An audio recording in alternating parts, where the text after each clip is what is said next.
জয় গৌর, জয় নিতাই।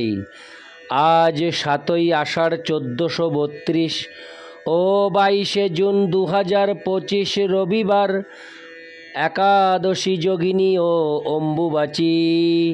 এই যোগিনী ও অম্বুবাচীর দিনে আমি শ্রী চৈতন্য চরিতামৃত পাঠ করছি।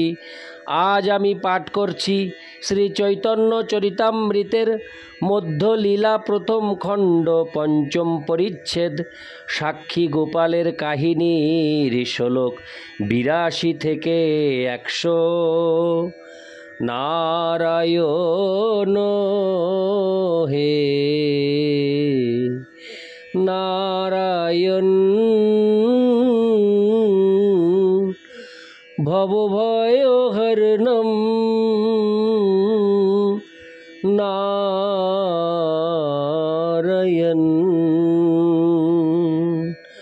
শ্লোক 82। তবে সব লোক মেলি পত্র তো লিখিল, দুহার সম্মতি লঙ্ঘা মধ্যস্থ রাখিল। শ্লোকার্থ: সমবেত সমস্ত লোকেরা এই বিবৃতি একটি কাগজে লিখলেন এবং তারা দুজনেই তাদের সম্মতি জানিয়ে স্বাক্ষর দিলেন এবং গ্রামের সমস্ত লোকেরা মধ্যস্থ রইলেন। ইতি শ্লোক 82। শ্লোক 83। তবে ছোট বিপ্র কহে শুনো সর্বজন, এই বিপ্র সত্য বাক্য ধর্মপরায়ণ। শ্লোকার্থ: তখন ছোট বিপ্র বললেন, সমবেত ভদ্র মহোদয়গণ, এই ব্রাহ্মণ অবশ্যই অত্যন্ত সত্যবাদী এবং ধর্মপরায়ণ। শ্লোক 84। ইতি শ্লোক 83। শ্লোক 84। সবাক্য ছাড়িয়া ইহার নাহি কভু মন, স্বজন মৃত্যু ভয়ে কহে অসত্য বচন। শ্লোকার্থ: তিনি তার প্রতিজ্ঞা ভঙ্গ করতে চান না, কিন্তু তার আত্মীয় স্বজন আত্মহত্যা করতে পারে এই ভয়ে তিনি সত্য কথা বলছেন না। ইতি শ্লোক 84। শ্লোক 85। ইহার পুণ্যে কৃষ্ণে আনি সাক্ষী বলাইব, তবে এই বিপ্রের সত্য প্রতিজ্ঞা রাখিব। শ্লোকার্থ: এই ব্রাহ্মণের পুণ্য ফলের প্রভাবে আমি পরমেশ্বর ভগবান শ্রীকৃষ্ণকে সাক্ষ্য দেওয়ার জন্য এখানে নিয়ে আসব। এইভাবে এই বিপ্রের সত্য প্রতিজ্ঞা রক্ষা করব। ইতি শ্লোক 85। শ্লোক 86। এত শুনি নাস্তিক লোক উপহাস করে, কেহ বলে ঈশ্বর দয়ালু আসিতেই পারে। শ্লোকার্থ: ছোট বিপ্রের কথা শুনে নাস্তিকেরা উপহাস করতে লাগলো। আর অন্য কেউ কেউ বললেন, ভগবান অত্যন্ত দয়ালু এবং তিনি ইচ্ছা করলে আসতেও পারেন। ইতি শ্লোক 86। শ্লোক 87। তবে সেই ছোট বিপ্র গেলা বৃন্দাবন, দণ্ডবত করি কহে সব বিবরণ। শ্লোকার্থ: তারপর সেই ছোট বিপ্র বৃন্দাবনের দিকে যাত্রা করলেন।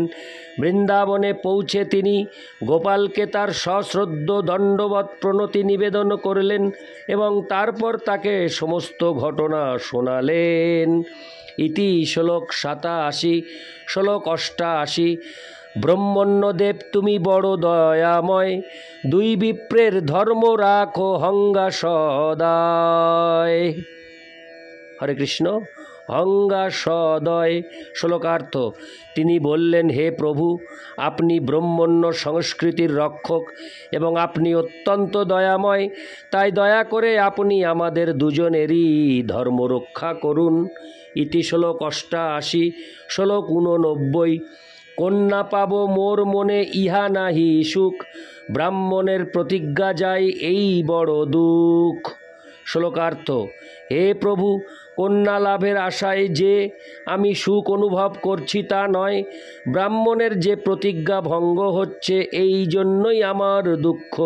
তাৎপর্য: বড় বিপ্রের কন্যাকে পত্নী রূপে লাভ করে দাম্পত্য সুখ ও ইন্দ্রিয় তর্পণের অভিলাষ ছোট বিপ্রের ছিল না। সেই উদ্দেশ্য নিয়ে ছোট বিপ্র ভগবানকে সাক্ষ্য দান করার অনুরোধ করতে বৃন্দাবনে যাননি। বড় বিপ্র যে প্রতিজ্ঞা করেছেন এবং গোপাল সাক্ষ্য না দিলে যে বড় বিপ্রের প্রতিজ্ঞা ভঙ্গ হবে সেই কথা ভেবে তিনি উদ্বিগ্ন হয়েছিলেন। তাই ছোট বিপ্র গোপালের সাহায্য প্রার্থনা করেছিলেন। ছোট বিপ্র ছিলেন এমনই এক শুদ্ধ বৈষ্ণব, ইন্দ্রিয় তর্পণের কোনো রকম বাসনা তার ছিল না। তার একমাত্র উদ্দেশ্য ছিল পরমেশ্বর ভগবান এবং ভগবদ ভক্ত বৈষ্ণব সেই বৃদ্ধ ব্রাহ্মণের সেবা করা। ইতি শ্লোক 89। শ্লোক 90। এত জানি তুমি সাক্ষী দেহ দয়াময়, জানি সাক্ষী নাহি দেয় তার পাপ হয়। শ্লোকার্থ। ছোট বিপ্র বললেন, হে প্রভু, আপনি অত্যন্ত দয়াময় এবং আপনি সব কিছুই জানেন, তাই দয়া করে আপনি সাক্ষ্য দান করুন। যদি কোনো ব্যক্তি জেনে শুনেও সাক্ষ্য না দেয় তাহলে তার পাপ হয়।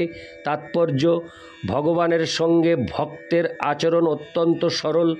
ছোট বিপ্র ভগবানকে বললেন, তুমি তো সব কিছুই জানো, কিন্তু তুমি যদি সাক্ষ্য না দাও তাহলে তোমার পাপ হবে। ভগবানের পাপ হওয়ার কোনো প্রশ্নই ওঠে না। কিন্তু শুদ্ধ ভক্ত পরমেশ্বর ভগবান সম্বন্ধে সব কিছু জানা সত্ত্বেও এভাবেই ভগবানের সঙ্গে কথা বলতে পারেন যেন তিনি হচ্ছেন একজন সাধারণ মানুষ। যদিও ভগবানের সঙ্গে ভক্তের আচরণ সর্বদাই অত্যন্ত সরল এবং উদার, তবুও সেই আচরণে লৌকিকতা থাকে। ভগবানের সঙ্গে ভক্তের গভীর সম্পর্কের ফলেই এটি হয়। ইতি শ্লোক 90। শ্লোক 91। কৃষ্ণ কহে বিপ্র তুমি যাহা স্বভবনে। হরে কৃষ্ণ। কৃষ্ণ কহে বিপ্র তুমি যাহ স্বভবনে, সভা করি মোরে তুমি করিহ শরণে। শ্লোকার্থ। শ্রীকৃষ্ণ উত্তর দিলেন, হে ব্রাহ্মণ, তুমি তোমার ঘরে ফিরে যাও এবং সকলকে একটি সভায় আহ্বান করে তুমি আমাকে স্মরণ করো। ইতি শ্লোক 91। শ্লোক 92। আবির্ভাব হঙ্গা আমি তাহা সাক্ষী দিব, তবে দুই বিপ্রের সত্য প্রতিজ্ঞা রাখিব। শ্লোকার্থ। আমি অবশ্যই সেখানে আবির্ভূত হব এবং সাক্ষ্য দান করে তোমাদের দুজনের সত্য প্রতিজ্ঞা রক্ষা করব। ইতি শ্লোক 92। শ্লোক 93। বিপ্র বলে, যদি হও চতুর্ভুজ মূর্তি, তবু তোমার বাক্যে কারু না হবে প্রতীতি। শ্লোকার্থ। ছোট বিপ্র উত্তর দিলেন, হে প্রভু, যদি আপনি আপনার চতুর্ভুজ বিষ্ণুমূর্তি নিয়েও প্রকাশিত হন তবুও আপনার বাক্যে তাদের বিশ্বাস হবে না। ইতি শ্লোক 93। শ্লোক 94। এই মূর্তি গিয়া যদি এই শ্রীবদনে, সাক্ষী দেহ যদি তবে সর্বলোক শুনে। শ্লোকার্থ।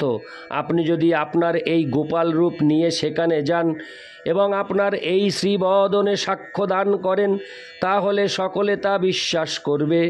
ইতি শ্লোক 94। শ্লোক 95।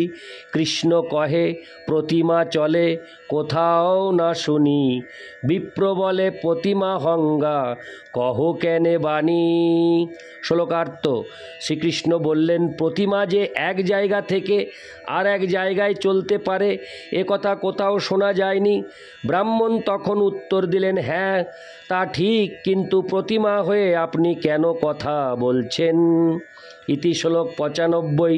শ্লোক 96। প্রতিমা নহ তুমি, সাক্ষাৎ ব্রজেন্দ্র নন্দন, বিপ্র লাগি করো তুমি অকার্যকরণ। শ্লোকার্থ। হে প্রভু, আপনি প্রতিমা নন, আপনি সাক্ষাৎ ব্রজেন্দ্র নন্দন। এখন দয়া করে বৃদ্ধ ব্রাহ্মণের জন্য এমন কিছু করুন যা আপনি পূর্বে কখনো করেননি। ইতি শ্লোক 96। শ্লোক 97।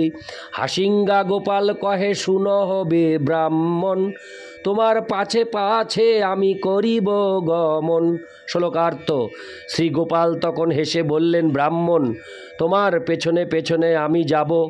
তাৎপর্য, শ্রীকৃষ্ণ ও ব্রাহ্মণের কথাই প্রমাণিত হয় যে ভগবানের অর্চা মূর্তি বা জড় পদার্থ থেকে তৈরি রূপ জড় নয়। কেননা সেই সমস্ত উপাদানগুলি যদিও ভগবান থেকে ভিন্ন, তবুও সেগুলি ভগবানেরই শক্তির অংশ। সেই কথা ভগবদ্গীতায় বর্ণিত হয়েছে। জড় উপাদানগুলি যেহেতু ভগবানের শক্তি এবং যেহেতু শক্তি ও শক্তিমান অভিন্ন, তাই তিনি যে কোনো উপাদানের মাধ্যমে প্রকাশিত হতে পারেন। সূর্য যেমন তার কিরণের মাধ্যমে তাপ ও আলোক বিতরণ করতে পারেন, তেমনি শ্রীকৃষ্ণ তার অচিন্ত শক্তির প্রভাবে কাঠ, পাথর, ধাতু, মণি আদি জড় পদার্থের মাধ্যমে তার আদি চিন্ময় স্বরূপ প্রকাশ করতে পারেন। কারণ সমস্ত জড় উপাদানগুলি হচ্ছে তার শক্তি। তাই শাস্ত্রে সাবধান করে দেওয়া হয়েছে, অর্চে বিষ্ণু শিলাধি নারকীশ। মন্দিরের অর্চা বিগ্রহকে কখনোই শিলা, কাঠ অথবা কোনো জড় উপাদান বলে মনে করা উচিত নয়। তার প্রগাঢ় ভক্তির প্রভাবে ছোট বিপ্র জানতেন যে গোপাল বিগ্রহ যদিও আপাত দৃষ্টিতে পাথর বলে মনে হয়, কিন্তু তিনি পাথর নন, তিনি হচ্ছেন নন্দ মহারাজের পুত্র ব্রজেন্দ্রনন্দন স্বয়ং। প্রকৃতপক্ষে ভগবান শ্রীকৃষ্ণ তার স্বরূপে যেভাবে আচরণ করেন, শ্রী বিগ্রহ ঠিক সেইভাবে আচরণ করতে পারেন। ছোট কৃষ্ণ ছোট বিপ্রের অর্চা বিগ্রহ সম্বন্ধে জ্ঞান পরীক্ষা করার জন্য এভাবে কথা বলছিলেন। যারা শ্রীকৃষ্ণের নাম, রূপ, গুণ আদি কৃষ্ণ তত্ত্ববিজ্ঞান সম্বন্ধে অবগত, পক্ষান্তরে তারা শ্রীকৃষ্ণের বিগ্রহের সঙ্গে কথা বলতে পারেন। সাধারণ মানুষের কাছে কিন্তু শ্রী বিগ্রহ পাথর, কাঠ বা কোনো উপাদান বলে প্রতিভাত হয়। যারা যথার্থ তত্ত্বজ্ঞান সম্পন্ন তারা জানেন যে সমস্ত জড় উপাদানগুলি যেহেতু পরমেশ্বর ভগবান থেকে উদ্ভূত হয়েছে, তাই কোনো কিছু প্রকৃতপক্ষে জড় নয়। সর্বজ্ঞ, সর্বশক্তিমান ও সর্বত্র বিরাজমান হওয়ার ফলে শ্রীকৃষ্ণ যে কোন রূপে তার ভক্তের সঙ্গে ভাব বিনিময় করতে পারেন, ভগবানের কৃপায় ভক্ত পূর্ণরূপে ভগবানের আচরণ সম্বন্ধে অবগত। বাস্তবিক পক্ষে তিনি ভগবানের সঙ্গে মুখোমুখি কথা বলতে পারেন। ইতি শ্লোক 97।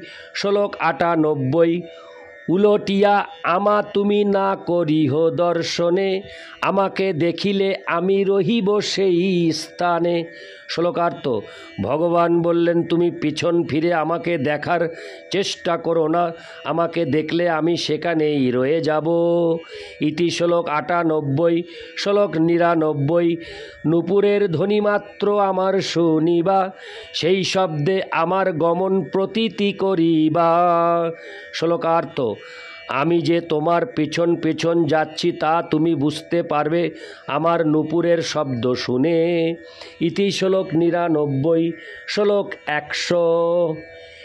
21 অন্ন রান্ধি করিও সমর্পণ, তাহা খাঙ্গা তোমার সঙ্গে করিব গমন। শ্লোকার্থ। প্রতিদিন 21 অন্ন রান্না করে আমাকে নিবেদন করবে, তা খেয়ে আমি তোমার পেছনে পেছনে যাব। ইতি শ্লোক 100। নারায়ণ হে নারায়ণ, ভবভয় হরণম নারায়ণ।